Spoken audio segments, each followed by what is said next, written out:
बाप स्वाभिमानी बाना, बाप कणखर कणा,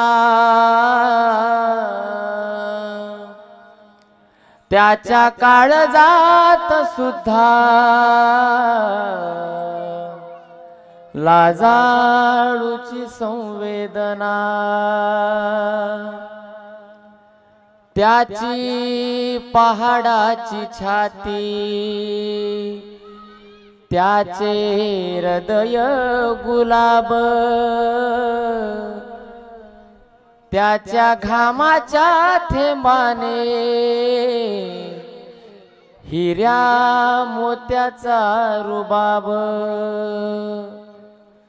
बाप तलवार ढाल, बाप पेटती मशाल। ऐका, बाप जागतो म्हणून घर झोपते खुशाल। बाप घराचा तो पाया, आई कळस त्यावर। जेव्हा खचतो न पाया, तेव्हा कोसळते घर। उलाढाली करतो बाप फक्त घरासाठी, शिव्या शाप या जगाचे बाप घेतो सारे माथी। घर बाय कोणी मुले यांना जगवण्यासाठी, बाप होतो वेडा पिसा एका एका पैशासाठी। बाप म्हणजे जणू की वाल्या कोल्याची जमात, ज्याच्या पापामध्ये कोणी नाही वाटे करी। बाप म्हणजे कसा जसा पाण्यातला मासा, त्याच्या डोळ्यातला थेंब कोणा दिसणार कसा। बाप साठवतो अश्रू वाट पाहे त्या क्षणाची,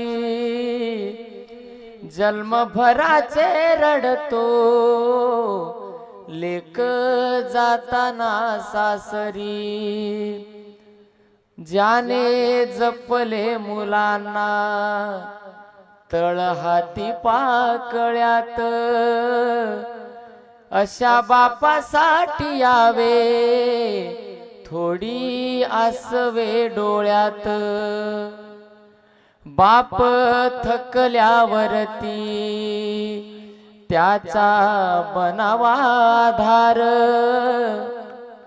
नाही उपयोग पुन्हा त्याचा किती घातले पितर।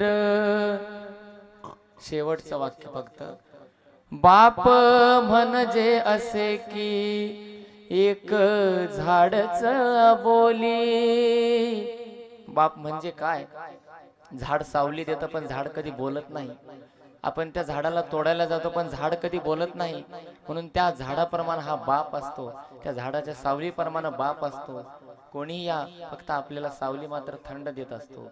आणि म्हणून बाप म्हणजे असे की एक झाडच बोली। बाप म्हणजे मुलाची एक अव्यक्त माऊली।